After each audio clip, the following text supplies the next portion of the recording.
Lo más interesante de Franco es que lo que más le interesaba a Franco, a pesar de su retórica, era Franco.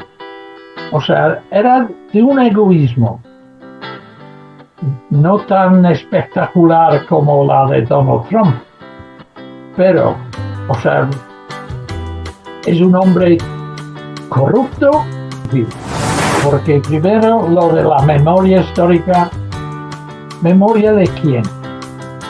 Cada uno, o sea, hay una, espero que estemos ya en una época en que estamos hablando de, porque gracias a aparte del terror, su control de los medios de comunicación, por su alianza con la Iglesia Católica, su control del sistema de educación. Y entonces se pudo, durante esos 30 años, ¿cuáles son esos valores de Israel? Yo sé que hay una generación que dice, o sea, cuyo lema era con Franco vivíamos mejor. Pues Sí. yo soy de la generación que dice contra Franco vivíamos mejor, porque teníamos una causa que ahora ya no hay.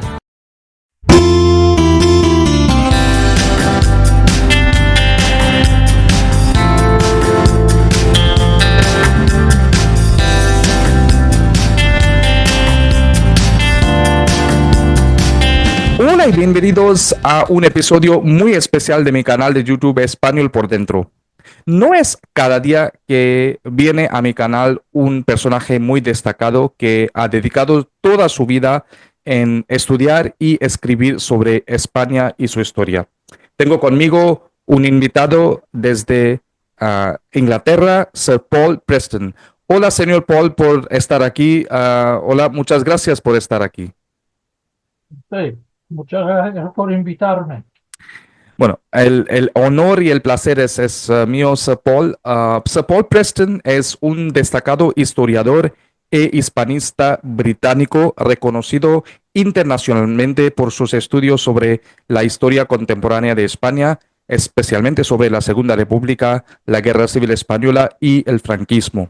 Nacido en Liverpool en 1946, ha dedicado gran parte de su carrera académica a investigar y difundir la historia española. Es autor de obras fundamentales como Franco, caudillo de España, la Guerra Civil Española y el Holocausto Español. Profesor emérito en la London School of Economics, ha sido distinguido con múltiples premios y honores, incluyendo el título de Sir, otorgado por la corona británica. Su trabajo ha contribuido enormemente a la comprensión de uno de los periodos más complejos y dolorosos de la historia de España.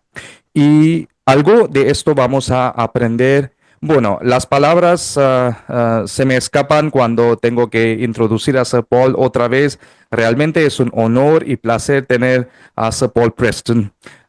Sir Paul, me gustaría empezar con la pregunta sobre si hablamos de la historia de España, ¿no? ¿En qué momento usted empezó a, pensar en estudiar y escribir sobre España?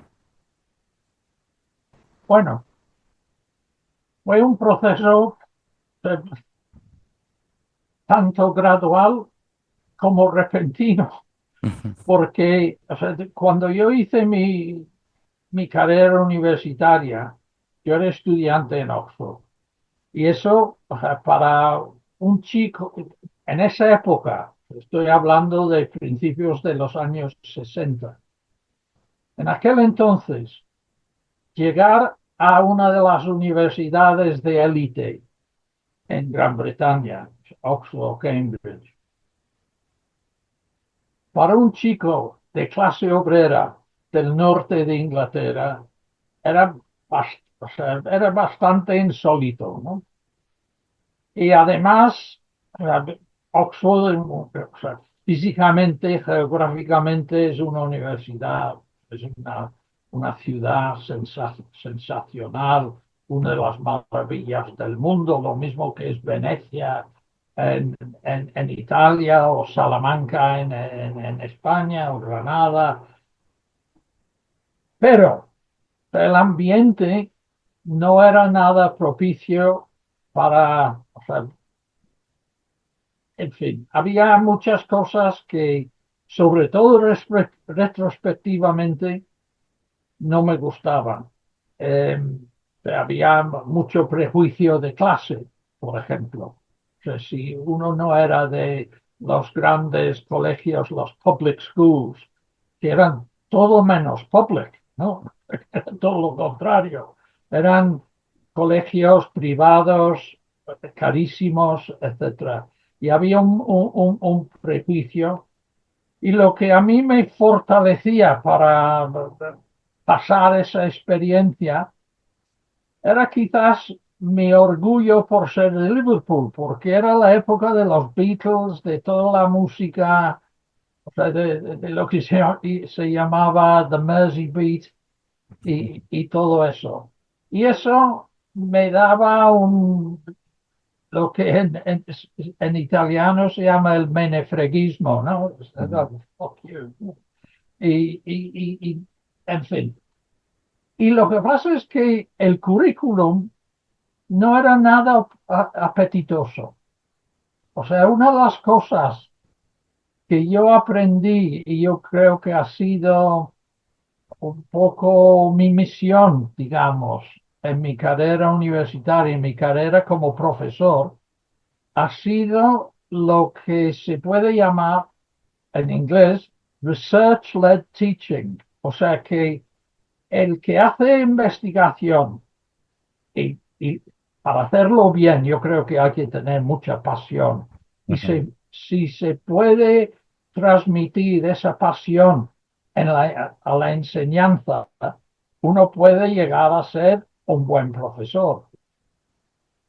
Y eso, o sea, el currículum en Oxford en aquel entonces, o sea, había poco de eso. O sea, que incluso, fíjese, yo hice mi carrera en los años 60, muchísimo, o sea, 30 años después, cuando ya era catedrático y en fin, bastante conocido, el gobierno de la Mrs. Thatcher había impuesto unas pruebas anuales, bueno, eran como quincenales, cada 5 años se hacía una prueba de la calidad de cada departamento, de cada universidad, y el presupuesto se basaba en eso. Y eso originalmente se llama the Research Assessment Exercise, RAE. Y después se cambió y ahora se llama the Research Excellence Framework, REF. Ujú. Y entonces, en el año, creo que fue el 92, Oxford, el Departamento de Historia de Oxford no ganó todo. O sea, no era de los primeros. Y había una especie de escándalo en Oxford. ¿Cómo es posible, no?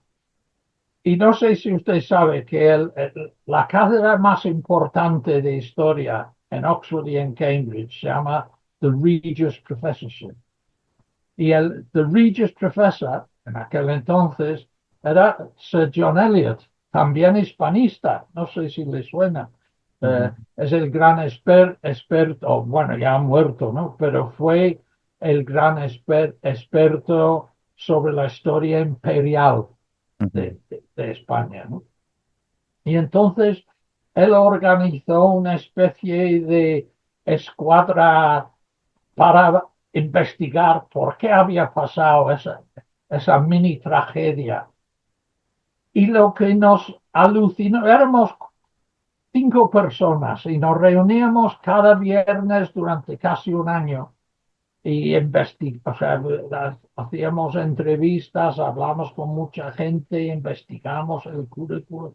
Y lo que era alucinante era que el currículum era idéntico en el año 94, ya 93, 94, a como ha sido 30 años antes, hasta el punto de que si yo hubiera, o sea, yo personalmente, si yo hubiera ganado una cátedra en Oxford en aquel entonces, el reglamento me hubiera o me habría prohibido enseñar la guerra civil, que era lo que, o sea, teóricamente yo soy uno de los expertos mundiales en ese tema, pero el sistema no me habría dejado enseñar ese tema. Y qué cosa más ridícula, ¿no? Y Ujú, todo eso, por eso digo que retrospectivamente fue eso que me fortalecía en la idea de que la enseñanza tiene que estar, o sea, a nivel universitario, pues tenía que ser basada en la pasión que se genera en haciendo la investigación original, ¿no? ujú. Entonces, me he desviado mucho, no sé si le he contestado su pregunta. Sí, sí, claro, ¿Sí? claro, claro. Bueno, lo que pasa es que me preguntó por qué empecé yo Sí, a interesarme por España. Claro, sí. estando undergraduate en la Universidad de Oxford, nada, ¿no? Terminé mi carrera y pensé que, o sea, ya sabía que quería hacer, o sea, ser historiador, Ujú, que quería hacer investigación, que quería hacer un doctorado, pero no sabía qué hacer porque, o sea, de idioma, o sea, no me interesaba hacer historia doméstica ujú, de Gran Bretaña. Quise hacer algo, algún tema internacional, ujú, pero claro, para hacer eso hacía falta idiomas. ujú, Y yo, pues, había estudiado francés, había estudiado latín, pero no quise hacer historia francesa. Y o sea, lo más frecuente habría sido algo sobre la política exterior británica y algún incidente, o sea, alguna crisis, la política británica exterior y la crisis de lo que fuera, ¿no? ujú, Y eso estaba realmente desesperado. Pensaba, ¿qué voy a hacer? ¿Qué voy a hacer? Y un día, antes de hacer mis exámenes finales, en, un, una serie de anuncios en, en la sala común de los estudiantes, vi un anuncio de la Universidad de Reading. Reading, no sé si lo conoces, es un pueblo justo a mitad de Oxford y Londres. ok. Y entonces se anunciaba un curso de máster. En, habían recién fundado una escuela de graduados que se centraba, o sea, que era the Graduate School of Contemporary European Studies. Ujú, Y entonces ese máster, ese programa de máster era, o sea, del siglo XX y era posible, o sea, la estructura del curso es que tenías que elegir dos cursos lectivos y con cada uno de esos cursos tenías que hacer una tesina, o sea, una disertación de investigación. Y era posible por los diferentes, o las diferentes asignaturas disponibles, era posible construir un máster basado en el periodo de entreguerra. ujú, Y es lo que a mí más me interesaba, porque, como usted ha dicho, yo nací en el 46, justo después del, del final de la Segunda Guerra Mundial. ujú, Y Liverpool era una ciudad, un puerto especialmente castigado por los bombardeos nazis, ujú, por lo que se llamaba de Blitz, de ujú. Blitzkrieg. Blitzkrieg. Porque, claro, Liverpool era el puerto donde entraban todos los suministros de Estados Unidos. Entonces yo, o sea, nací incluso de niño, los juegos de los niños eran relacionados con alemanes contra británicos, todo tenía que ver con la guerra, los cómics, los, los modelos de aviones, todo eso.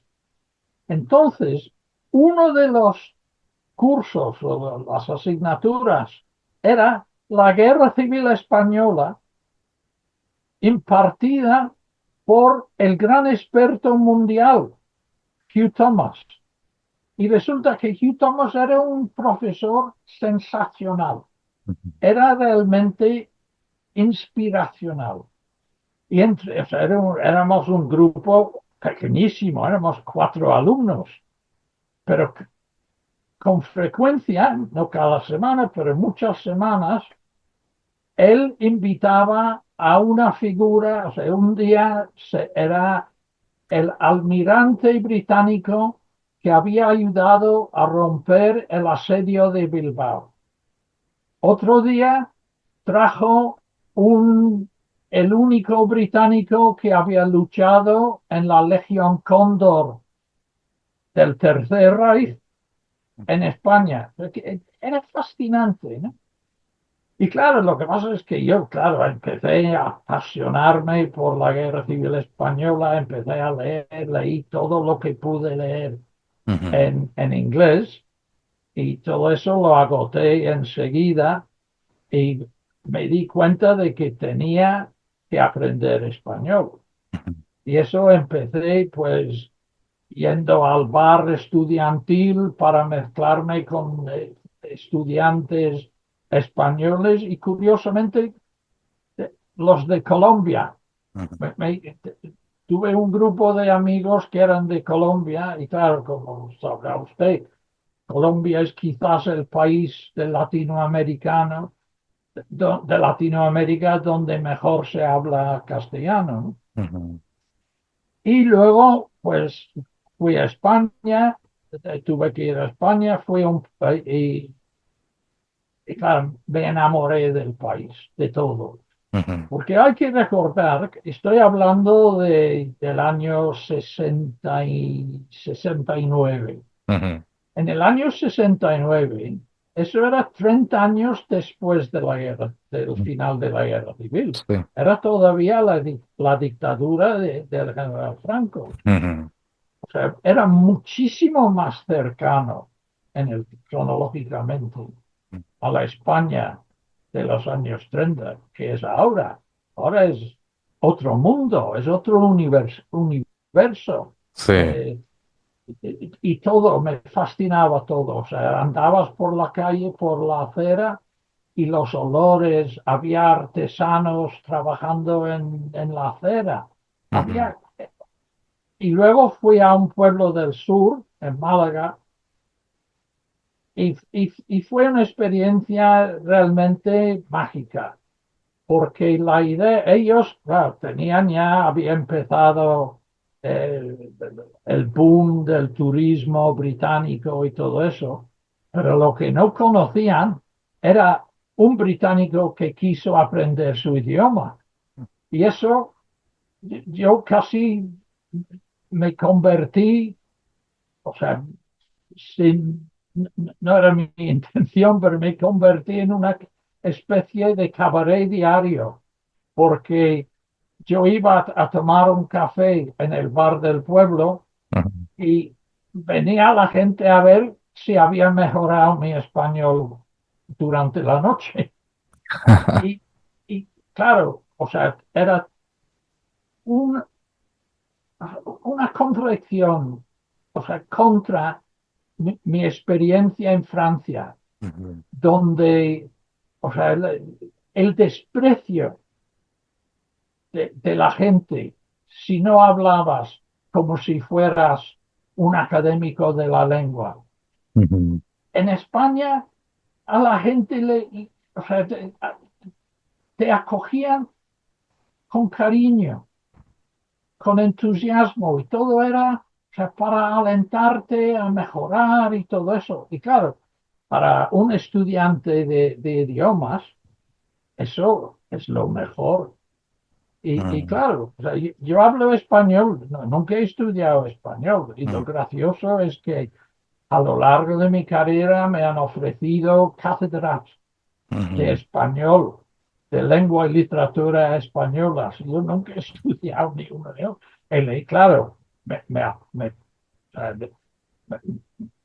me gusta muchísimo la literatura española, he leído mucho, pero todo por mi cuenta. Sí. En fin, por eso me tiene usted delante de usted en este momento como el hispanista que soy. Bueno, pues es un recorrido muy fascinante y merece pues escuchar por mucho más tiempo. Mi siguiente pregunta, Sir Paul, es sobre, pues durante, pues a lo largo de su carrera, ¿no? Ha investigado numerosas fuentes y archivos, así que me gustaría preguntarle, ¿ha encontrado algún documento o testimonio que le haya impactado especialmente? Bueno, a lo largo de los años seguramente ha habido muchísimos. Ujú, Más recientemente hice un libro que era una colección de documentos. Perdón, no me haga caso. Tiene una colección de ensayos, algunos nuevos que había hecho especialmente para el libro y algunos que ya había publicado anteriormente. El libro tenía el título de, en inglés, Perfidious Albion, y en español, La perfidia de Albión, ¿no? Y ahí el subtítulo era Gran Bretaña y la Guerra Civil Española. Y parte del libro, o sea, evidentemente hay la reacción británica a la guerra civil, hay una parte muy positiva, eh, la contribución a los servicios médicos, los voluntarios en las brigadas internacionales, es decir, y hay toda una historia no muy conocida de gente que literalmente daba su propia comida para enviar a los republicanos en España. Y luego había la reacción del establishment, o sea, digamos, del Partido Conservador, del gobierno, etcétera, etcétera. Y hay, dentro de este libro, hay tres capítulos que de alguna forma apoyan esa idea de que eh, el establishment estaba del lado de los rebeldes militares, Franco y compañía. Y hay algo muy interesante, por ejemplo, Winston Churchill, al comienzo de la Guerra Civil Española, está furiosamente a favor de Franco y los rebeldes militares. Y hacia el final está furiosamente a favor de don Juan Negrín y la República, porque se da cuenta a lo largo de los 2 años y medio de que, o sea, lo que a él más le interesaba era la suerte del Imperio Británico, que realmente el papel de Franco, de Mussolini y de Hitler iba en contra de la hegemonía mundial anglo-francesa. Bueno, entonces, en mi capítulo que intenta decir que se habla mucho o sea, de hasta qué punto ayudó a la victoria de Franco la ayuda de Hitler y de Mussolini, que muchas veces se olvida la importancia de la ayuda británica, del gobierno británico. Y volviendo a su pregunta, todo eso es el prolegómeno para introducir el documento. En- Mientras estaba investigando para hacer este capítulo, encontré un documento que me alucinó. Y aparte de que el documento en sí es alucinante, lo que más me intrigó es que nadie había citado este documento antes, porque no es un documento tan difícil de encontrar. Pero en, a mediados del año 38, cuando ya eh, Anthony Eden, que era el ministro de Asuntos Exteriores, había dimitido como protesta al hecho de que Neville Chamberlain, el primer ministro, estaba realmente, o sea, clandestinamente, por así decirlo, a favor de Franco y todo eso. Resulta que en el Mediterráneo, tanto la aviación italiana y la alemana, obrando a favor de Franco, y toda la, la flota italiana también, y, y van en contra de toda la flota mercantil británica que está intentando suministrar en comida y en, eh, equipo a la República. Y claro, es un escándalo que teóricamente the Royal Navy rules the waves. Ujú, de los, ujú, de los clichés de la cultura británica. ujú, Britannia rules the waves, ¿no? ujú, Y seguro que se conoce y supongo que se burla de eso en India. Y incluso ha llegado un punto en que hay otros ministros en el gobierno, en el gabinete, en el Consejo de Ministros, están ya indignados y le dicen y estoy hablando de las minutas, las actas de la reunión del Consejo de Ministros. Esto están the Cabinet Papers. Y hay varios ministros que dicen, eso no puede ser, no podemos tolerar que este Franco esté destrozando a barcos mercantiles británicos. Hay que hacer algo, hay que hacer eh, una venganza, hay que hacer algunas represalias contra Franco. Y la contestación de Chamberlain, que a mí me parece alucinante, dice, no, no, no, eso sería demasiado. Lo que hay que hacer es enviarle una carta a Franco en el cual le dice, si sigue, si sigue atacando a la flota mercantil británica, es que no puede seguir así, tiene que ser un poco más sutil en lo que hace, porque es que lo que está haciendo va a causar, va a provocar una reacción popular aquí y yo no tendré otra alternativa que ir en contra de él. ujú. Claro, es que esa admisión de, o sea, de hasta qué punto estaba la política británica sesgada a favor de Franco, es- era imposible porque normalmente la diplomacia británica es mucho más sutil. En fin, hay otros ejemplos, claro, Sí. sí, pero podríamos estar aquí varios días, ¿no? Bueno, pues ojalá, ojalá sí, pero claro, tenemos que seguir. Sir Paul, pues usted me ha mencionado un aspecto muy fascinante de su experiencia con estos documentos o ensayos, ¿no? Y mi siguiente pregunta es sobre, en su opinión, ¿no? ¿Qué aspectos de la Guerra Civil Española siguen siendo más desconocidos o incluso malinterpretados por el gran público?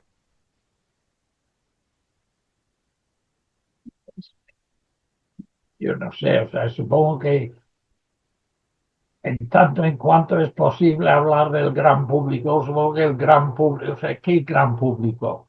El gran público británico, el gran público español, el Bueno, gran público indio. O sea, en sí, general, al gran público le importa un bledo la guerra civil española.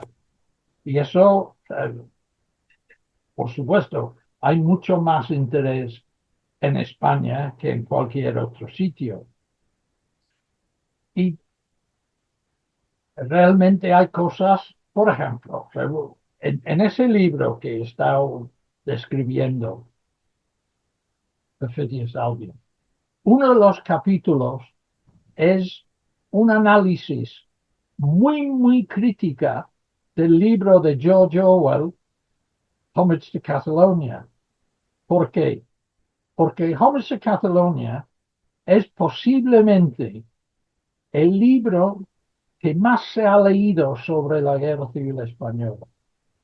Es un libro accesible, claro, como George Orwell se considera un gran escritor y tiene el mérito de ser súper anticomunista, pues todo eso y por supuesto que ha tenido el apoyo eh, del Congress for Cultural Freedom, del Foreign Office Information Research Department, de dos instrumentos o sea, de la Guerra Fría, por así decirlo. Pero claro, es un libro en el cual, o sea, más o menos, o sea, todo lo que es de observación personal, eso es genial, porque, claro, George Orwell era un gran escritor y su propia experiencia como miliciano, pues claro, eso lo describe muy perfectamente. Pero las conclusiones que saca de lo que está pasando en términos de la guerra civil muestra una ignorancia alucinante. Y por tanto, yo lo considero un libro nocivo. Y claro, es que, claro, se puede decir, hay muchas cosas, o sea, cuando me habla, ¿cuáles son los temas que no se conocen? Por ejemplo, si me hace la misma pregunta de otra forma, ¿quiénes son los historiadores más interesantes, más originales que están trabajando hoy en día? Yo diría que, o sea, una de las cosas que me he fijado hay muchísimos estudios, claro que no son para el gran público, pero hay muchísimos estudios muy interesantes sobre la mentalidad de la tropa raza, ¿sabes? O sea, de los reclutas de ambos lados, que, porque no todos, o sea, la guerra civil española, mucho, mucho de la literatura da la impresión de que es una gran guerra civil en que el país está dividido en dos y hay una pasión y un odio. No es así. La guerra civil es algo horrible que pasó a España, pasó a los españoles. Los locos, o sea, los extremistas son una minoría en ambos lados, pero claro, por el apoyo que tenían, podían hacer mucho daño y causar mucho dolor, muchos muertos, etcétera.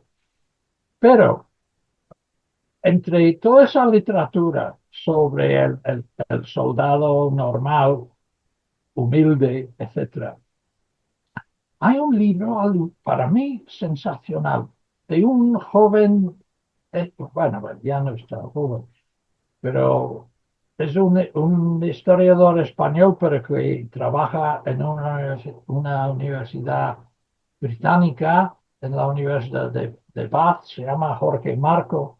Ha escrito un libro sobre el alcoholismo y la drogadicción entre los soldados normales como manera de poder tolerar lo que tenían que tolerar día a día, noche a noche, para sobrevivir la guerra. Bueno, eso es de una originalidad y o sea, nos da una visión de la guerra. Y, o sea, claro, se puede hablar, o sea, hay cosas, por ejemplo, o sea, es que la historia se renueve constantemente. Hay muchísimo que no se sabe de las brigadas internacionales. Ujú. Y la cantidad de estudios sobre las brigadas internacionales, hay quien ha pasado, lo mismo que yo he pasado más más de 50 años estudiando varios elementos del siglo XX en España, hay gente que ha pasado el mismo tiempo estudiando solamente las brigadas internacionales. Ujú. Es que es lo mismo que, por ejemplo, si me dice, ¿cuáles son las películas? O sea, que en el cine, ¿cuáles son las buenas películas sobre la Guerra Civil Española? Ujú. Yo le diría dos, y ninguna trata de la guerra como tal. O sea, y uno es, o sea, el espíritu de la colmena, que supongo que lo debe conocer. Pero claro, a- a- la guerra está ahí en el fondo, pero no hay un tratamiento directo de la guerra. Y el otro es uno de mis directores favoritos, era muy amigo mío, Luis Berlanga. Y Berlanga, o sea, la vaquilla, no sé si conoces la vaquilla, es una historia absolutamente satírica, cómica, pero que muestra lo absurdo. O sea, el hecho de que, o sea, un poco lo que yo decía antes, de que la pasión y el odio y todo eso no es de todos. Hay mucha gente que lo que quieren hacer es sobrevivir.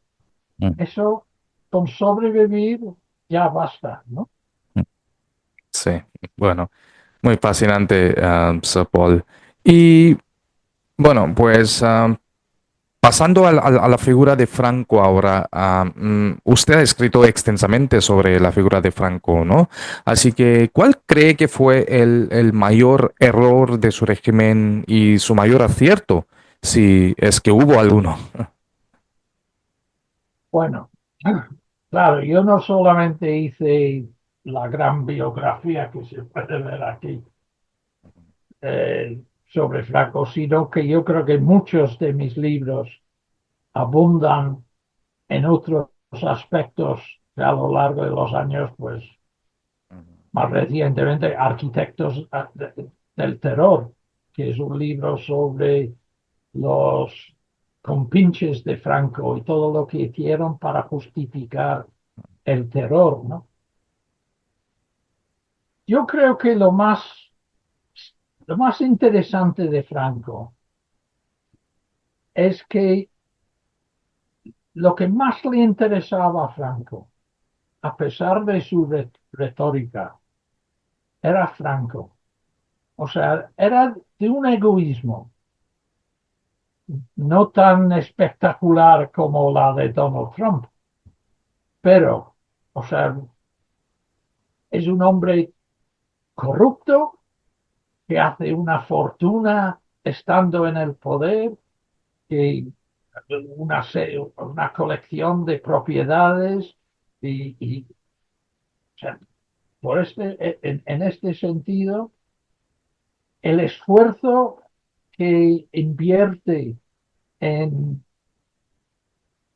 fomentar su imagen, eso, eso es algo del cual hablo bastante en mi biografía. Entonces yo creo que sus aciertos, o sea, aciertos para mí, o sea, desde mi punto de vista, solo se puede hablar en términos de lo que él quiso hacer. O sea, ¿y qué quiso hacer? Quiso ganar la guerra. ¿Cómo para él, qué fue ganar la guerra? Era destrozar la República y destrozar las hazañas de la República, los derechos de la mujer, la democracia. Quería llevar a cabo una guerra de exterminio, un régimen de terror, un régimen de pillaje. Ya que logró hacer lo que quiso hacer, eso supongo que lo tenemos que meter en la columna de los aciertos. Los errores, o sea, yo veo un poco, o sea, quizás errores desde esta perspectiva de lo que le interesaba a él mismo, quizás pensar que había entrenado a Juan Carlos para garantizar la supervivencia de su régimen, que no era el caso, le traicionó y ayudó a traer la democracia. Pero, claro, si lo vemos en términos de su país y de la población, dejó un legado de odio que hoy en día se ve en la existencia del partido Vox. Claro, lo que pasa es que quizás se nota que yo soy antifranquista, porque yo prefiero una democracia a una dictadura. Ujú. Y Franco, en fin, yo veo, por supuesto, o sea, que hay el nivel de vida en España se mejora, se empieza a mejorar en los años 60. Pero claro, hay un sufrimiento en los años 40 y 50 que sin Franco no habrían sido necesarios. O sea, en serio, a mí me cuesta mucho hablar de los aciertos de Franco, solo los veo en términos de ensalzar al mismo Franco y o sea, sus seguidores, ¿no? Mm. Sí. Muy, muy fascinante. Y claro, ese es un tema muy polémico, y a la vez muy, pues muy delicado también, ¿no? Especialmente para los españoles de una generación cierta, ¿no? Y no creo que no tanto para los jóvenes de hoy, me imagino. Pero si hablo de este aspecto de la memoria histórica, Sir Paul, ¿cómo valora usted el tratamiento de la memoria histórica en la España actual? ¿Usted cree que se ha avanzado lo suficiente en términos de, pues, reconocimiento a las víctimas?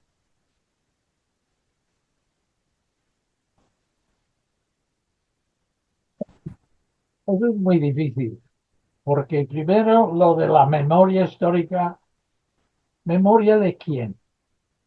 Cada uno, o sea, hay una, espero que estemos ya en una época en que estamos hablando o sea, de la memoria colectiva que se ha creado a través de toda la historiografía que ha habido. Pero claro, eso es, o sea, es una cosa de especialistas. A mí me consta que en los colegios es, todavía es bastante difícil hablar de ciertas cosas. Lo sé porque yo recibo constantemente cartas o emails, correos de jóvenes profesores que se quejan de lo difícil que es hablar de ciertos temas.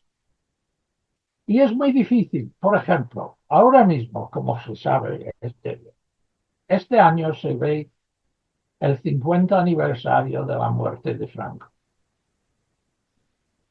Y ha habido varias cosas, o sea, varios avances, varias etapas en la recuperación de memoria histórica.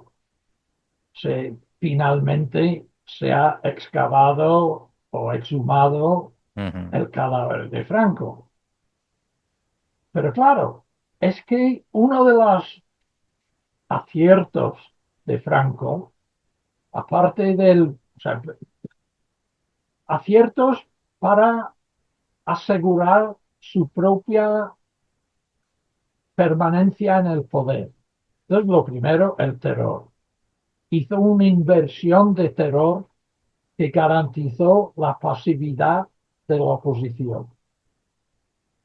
Por otra parte, o sea, se enriqueció, eso ya lo he comentado.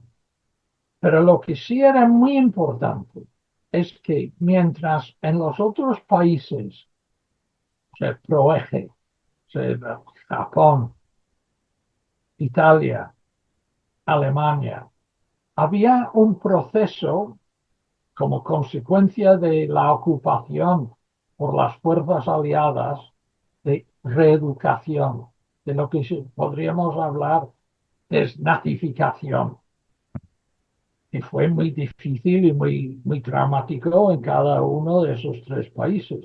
Pero en España no había nada de eso.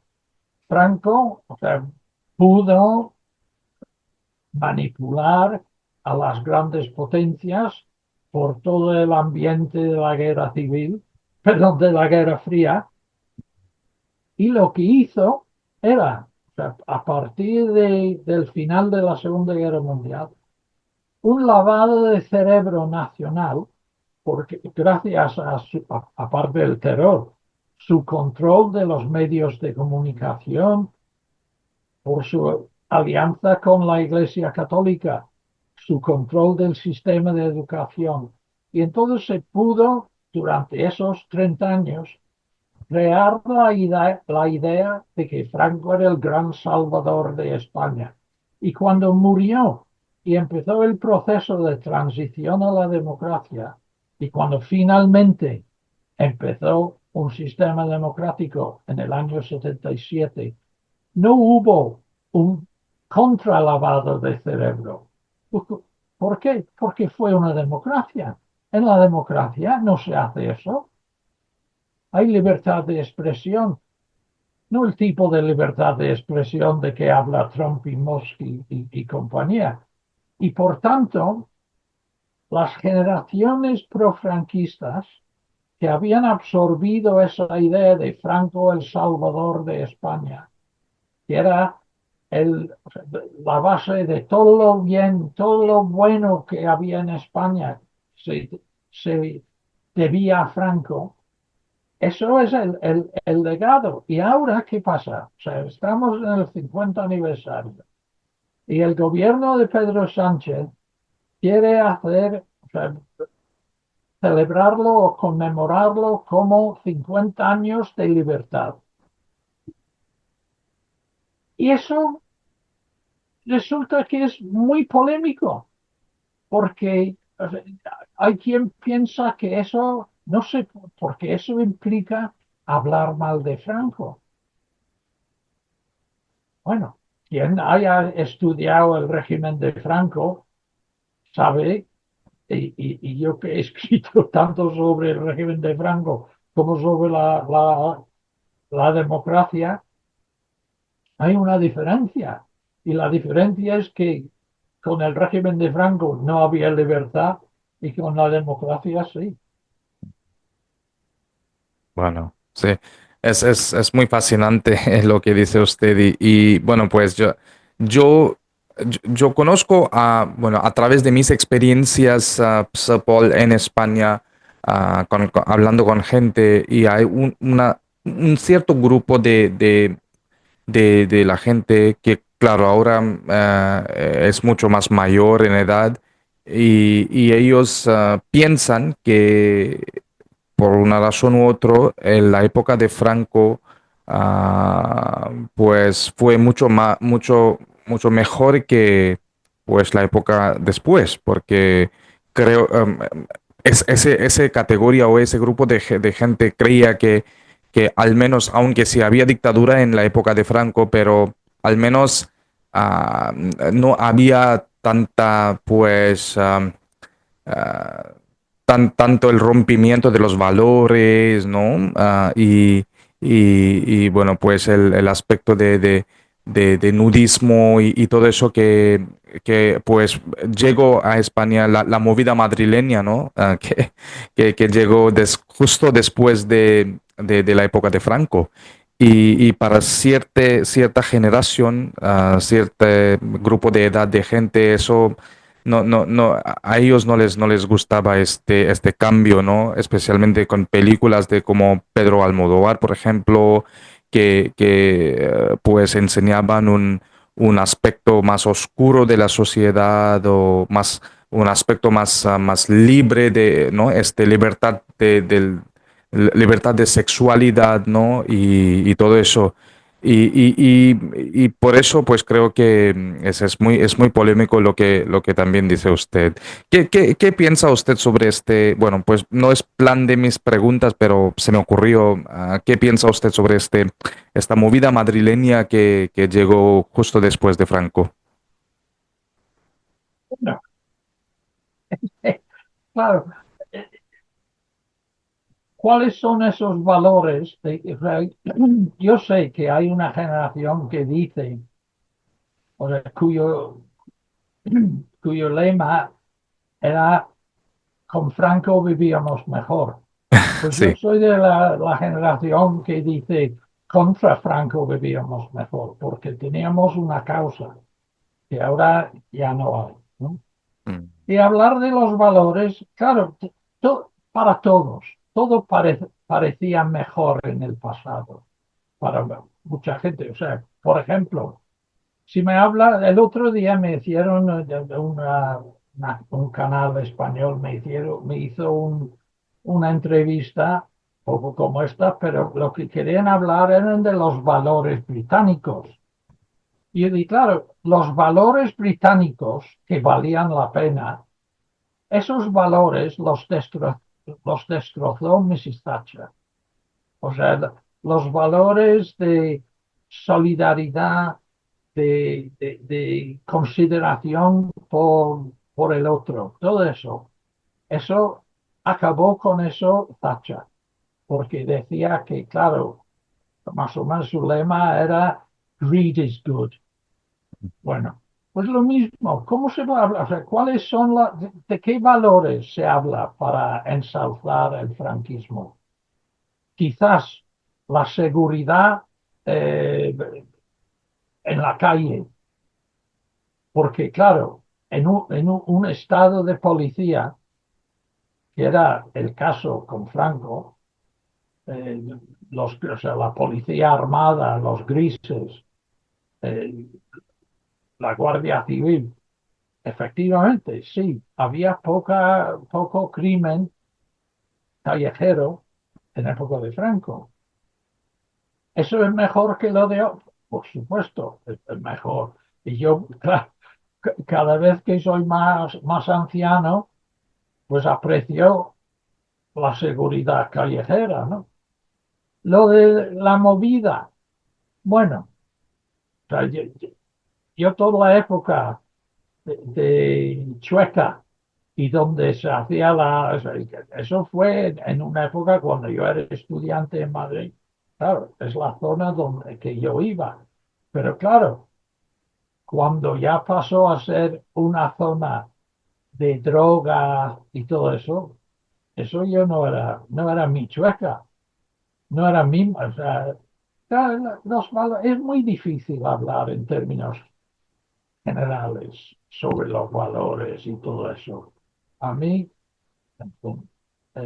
la movida es lo mismo que si me dice qué opina del punk.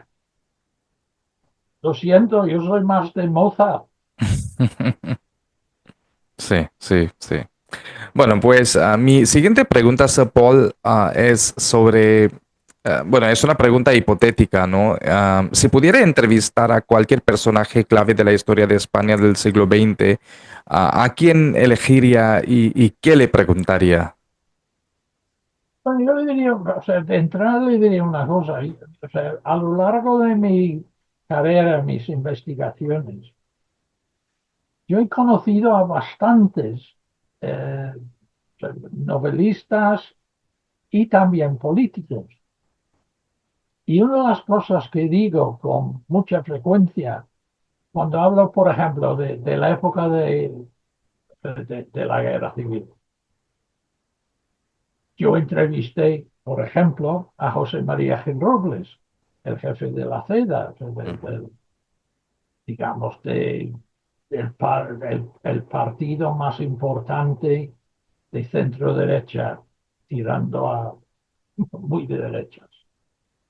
Y digo, ojalá hubiera, o sea, en el momento en que le entrevisté, y lo digo de muchos, o sea, por ejemplo, del gran teórico de la extrema derecha, Eugenio Vegas Latapié, que luego fue el tutor del niño Juan Carlos. Pues yo también le entrevisté en los años 70 y digo muchas veces, ojalá hubiera sabido lo que sé ahora para haber hecho otras preguntas. Mm. Y eso lo comenté con un colega y me dijo, mira, si tú hubieras sabido entonces lo que sabes ahora, no te habrían dejado entrevistarles. En cambio, por ejemplo, una persona a quien hice igual, o sea, no sé cuántos, pero posiblemente 20 entrevistas Cuando yo hacía mi libro sobre Franco, hacía constantes entrevistas a Ramón Serrano Súñez. Fíjese, o sea, un hombre que era íntimo de Mussolini, que conocía a Himmler y todas esas figuras. Y hablaba conmigo con una... Me ayudó mucho y pudimos hablar seriamente. Pero en fin, si me dice, o sea, volviendo a su pregunta, si yo pudiera haber conocido para hablar largamente con alguien de figuras, de figuras políticas con diferencia, Juan Negrín,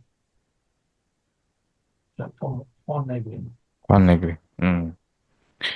Bueno, muy interesante. Y Sir Paul, pues pasando al impacto de la dictadura franquista, ¿no? ¿A qué impacto cree usted que tuvo la dictadura franquista en la evolución política y social de la España democrática actual?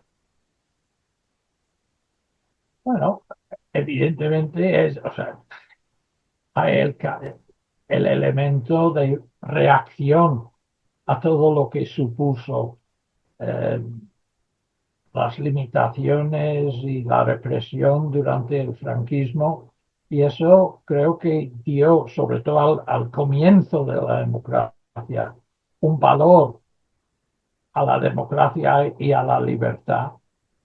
Luego las cosas han cambiado, porque recordarás que yo dije al principio que la España que yo conocí al comienzo de mi carrera era una España mucho más cercana a la España de la guerra civil. Te voy a dar un ejemplo. La Puerta del Sol, que era el centro de Madrid, una de las calles que salía de la Puerta del Sol, la mayoría de las tiendas que había en esa calle solamente vendían brazos, o sea, falsos, o sea, prótesis. Eso es lo que, o sea, que eh, piernas, armas artificiales, porque era una época en que por la calle se veían los mutilados de guerra y todo eso. Cualquiera va ahora a Madrid y lo que va entra en cualquier tienda y lo que ve es lo mismo que se ve en los grandes almacenes de Londres o de París. Los mismos discos, los mismos libros, claro, en traducción, pero los mismos. los mismos estilos. Claro, cuando yo conocí España no fue así. Era todavía, por supuesto, todavía hay la comida maravillosa española y los vinos maravillosos españoles. Hay elementos que son o sea, individuales de la cultura española, pero también hay una generalización y eso pasa en todos los países, ¿no? Que quizás cuando, o sea, yo no voy a estar para hacerlo, pero si alguien hiciera una entrevista dentro de 20 años, quizás gracias a Donald Trump habrá habido una reacción tan feroz a la cultura americana que la cosa habría cambiado. Mm. En fin, ya me tengo que ir, lo siento, pero supongo que tiene suficiente, ¿no? Bueno, bueno, pues sí, sí. ¿Usted tiene tiempo para pues unas preguntas más o Y, bueno, hágame una más. una más? Ok, ok. Bueno, pues entonces, bueno, yo tenía tres preguntas, pero voy a elegir rápidamente una para terminar esta entrevista tan fascinante. Pues, Sir Paul, como historiador británico, ¿has sentido alguna vez una pues resistencia o escepticismo por parte de historiadores o políticos españoles respecto a sus investigaciones? ¿Respecto a qué? ¿A sus investigaciones? No, nunca. Mm, O sea, una de las cosas que o sea, fue esencial al comienzo de mis estudios mm, fue la necesidad, y eso curiosamente me lo enseñó un historiador de Francia, el gran historiador británico de la Revolución Francesa, y desarrolló la idea de que había, o sea, para ser un buen historiador de otro país, habría que adquirir, crear lo que él llamaba a second identity, o sea, una segunda identidad, con un dominio del idioma, con un conocimiento de la cultura y, y todo eso. Y a mí me ha pasado muchas veces que incluso yo he tenido colegas españoles que se han educado en Oxford y luego me han dicho con un desprecio semi-gracioso, me han dicho, el problema contigo es que eres demasiado español. Y, pero, o sea, mis, o sea, mis intentos de estudiar, claro, por supuesto, hay políticos, entrevistas un político y muchos políticos pues mienten más que hablan. Eso, eso es normal, eso en cualquier país, sea la India, Pakistán, Gran Bretaña, Francia, todos, o sea, son, mienten mucho, ¿no? sí. Algunos hay excepciones, pero Ujú, en fin. Eh, pero en fin, quizás la cosa que más me extraña es que, no sé si usted sabe, hay una cosa que se llama Google Alert. No sé ujú, si lo conoce.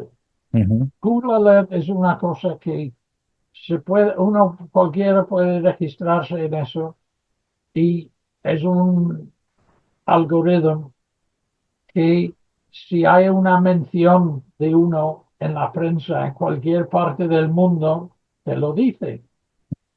Y, y entonces, como a veces hay o sea, ataques contra lo que yo hago, sobre todo la prensa de extrema derecha, etcétera, ¿no? Pues me registré hace muchos años y me di cuenta de que quizás no tanto ahora, pero había una época en que se me citaba muchísimo, sobre todo en la prensa provincial en España, y decía, como dice Paul Preston, y lo que me atribuían no era algo que yo había dicho, pero a veces era de Karl Marx, de Aristóteles o Platón o Gandhi o quien fuera. Sí. Entonces, o sea, de lo que aprendí de eso es nunca hacer caso a la prensa. Bueno, y bueno, pues yo sé que no, usted tiene tanto tiempo ahora, pero la última pregunta es sobre lo que estábamos hablando antes de grabar, sobre el cricket, ¿no? Como Sir Paul Preston también es británico, así que, y una cosa que une a India y Gran Bretaña es el deporte de cricket. Así que me gustaría terminar esta entrevista, Sir Paul, preguntándole si a usted le interesa cricket y qué piensa de este deporte. A mí me encanta, lo que pasa es que o sea, yo puedo hablar del fútbol con cierta autoridad, digamos. Eh, es algo que he jugado y he jugado más o menos bien y he seguido un equipo toda mi vida, etcétera, etcétera. En cambio, el cricket, pues, o sea, jugaba, pero era muy malo, era malísimo. Y ni era un buen batsman ni un buen bowler, ¿no? Eh, y me encanta verlo, pero, o sea, tengo que confesar, prefiero verlo en la televisión que en vivo, ¿no? Eh, pero sí, o sea, ya le he comentado en otra ocasión, lo que el nivel de habilidad, de skill, eso sí que es impresionante, ¿no? Y en eso tengo la impresión de que de diferentes eh, nacionalidades tienen, o sea, yo creo que los indios en especial, y no lo digo para halagarle, porque o sea, los del Caribe son buenísimos como o sea, fast bowlers, ¿no? Ujú. Pero, por ejemplo, o sea, an Indian spinner no tiene parangón, ¿no? Y o Mm, sea, ha habido tres o cuatro spinners británicos, pero ha habido docenas lo sé, ¿no? de Sí, cientos, buenísimos. cientos de. Pero sí. Entonces, chapeau. ¿Y a qué equipo usted sigue en el fútbol? Solo por mi interés. Yo soy del Everton. Ah, de Y claro, verdad. Ok. mucha gente piensa que por ser de Liverpool, Sí. soy del Liverpool. Y claro, el Liverpool o sea, el equipo original era el Everton. Y el Liverpool era algo que salió después de una disputa o sea, me parece que en 1890 y había una escisión y los del Everton, o sea, la auténtica, el equipo auténtico se fue. Y cuando yo empecé a seguir, y que debió de ser, creo que mi primer partido fue en el año 60, Ujú. 1960. Y les he seguido constantemente, religiosamente, con desesperación, con tristeza y todo eso. Eh, en fin, pero es, no sé si hay un equivalente o sea, en la India con el cricket, pero la asociación, o sea, lo que, lo que te da de un sentido de comunidad. Ujú. Claro, yo ya hace muchos años que no he vivido en Liverpool, pero durante muchos años mantenía mi abono, mi season ticket, ¿no? Y hacía el viaje, que era muy fatigoso. Pero en fin, es una maravilla. Y así uno aprende una cosa, que es que se puede, y eso es un lema para toda la vida, uno se puede acostumbrar a la desesperación. You can learn to live with despair. Lo que mata es la esperanza. It's the hope that kills. Sí. Bueno, con este lema terminamos y cerramos esta entrevista tan fascinante con Sir Paul Preston. Ha sido un encanto tenerle a mi canal de YouTube, Sir Paul. Muchísimas gracias por su tiempo y espero que a mi público os haya gustado esta entrevista. Así que muchísimas gracias. No, muchísimas gracias a usted. Lo he pasado bomba. Muchas gracias. Bueno, hasta el siguiente Hasta capítulo de luego. Español por Dentro. Chao.